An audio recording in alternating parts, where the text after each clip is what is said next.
Alright guys, welcome in. Now listen, I know what you're thinking. I'm not Levi. I don't have a weird Columbus map behind me, just there. I don't even have a fucking cat. But we're still going to do the best we can here today.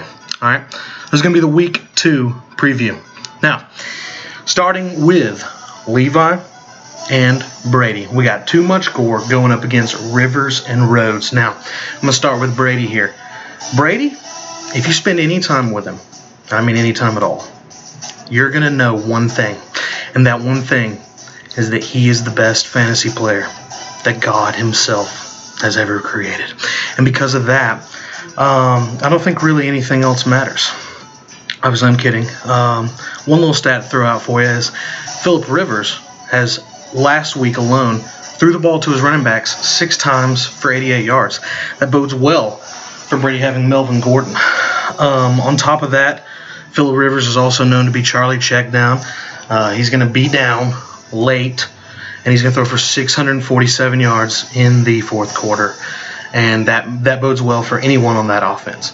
But another person it bodes well for is who has Phillip Rivers, and that's Levi. So, moving on with Levi's team,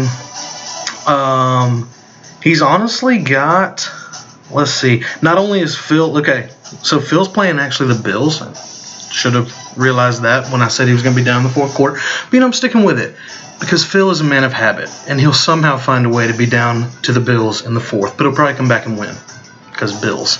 So, even with all that said, I think it's going to be a close game. That's why it's my game of the week. But I think Brady is taking the victory here. So moving on. We got Breeze Nuts, which is Blake, versus Verve Energy Drinks, which is not only a delicious and healthy pyramid scheme, but it is also the name of Sam's team. So Sam is going to need AP to have another big week. He's going to need Deshaun to have a good day against Tennessee, which I think is definitely doable. And then also, one little prediction here, he's starting old Feet Hands, old Ted Ginn, and I don't think that bodes well. I think Feet Hands puts up a goose egg this week. Breeze is playing the Browns.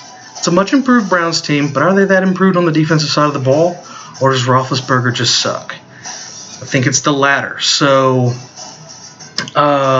with that being said, I think Breeze is going to carve up that defense. I like him starting Matt Bryan at kicker because the Falcons' offense fucking sucks. So they're going to move the ball down to the other team's 30-yard line, and then Blake's going to get a 47-yard field goal every fucking time. So that bodes well for him. Matt may be his biggest scorer, thinking like 30 points. If I know Steve Sarkisian, and I do, I know him about as well as a bottle of Hennessy. So I think Blake is going to blow out Sam in this one. Moving on. We got the McAfrican Americans versus Goodwin Hunting, which is Frank and Alex, not respectively. Reverse that. I think Cam, good thing for Alex, I think Cam goes off again against ATL. He always does. Which also bodes well for that Carolina defense that he's starting. One thing I will say about Alex that may be a detraction from his team is he's starting Geronimo fucking Allison. I don't know. I don't get it. Also, OBJ is playing not great Dallas defense, so I think he might go off there.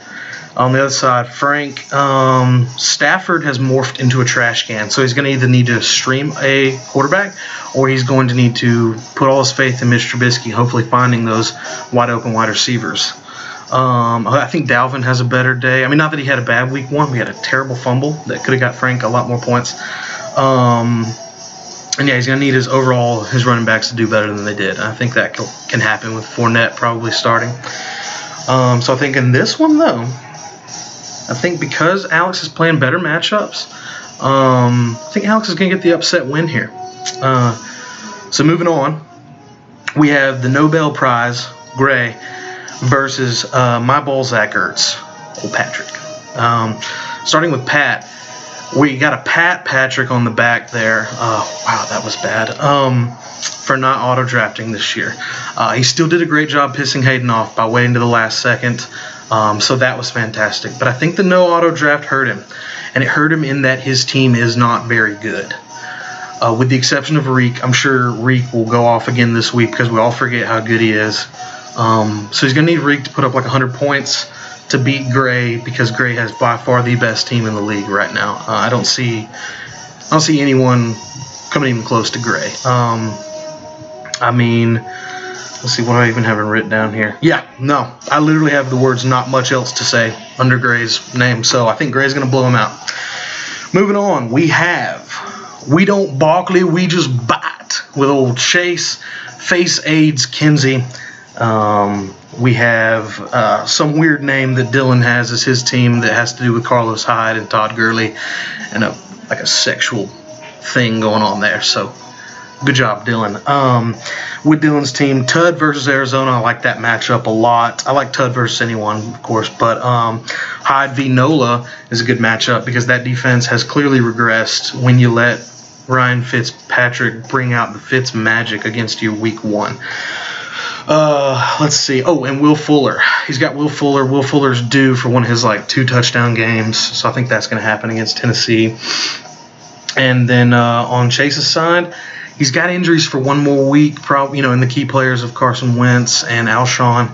So he's going to need Saquon to step up big, and I don't see him overcoming that again. I think Chase off to an 0-2 start unfairly, because I think otherwise he's got a pretty good team, but I think Dill gets this one in a close one.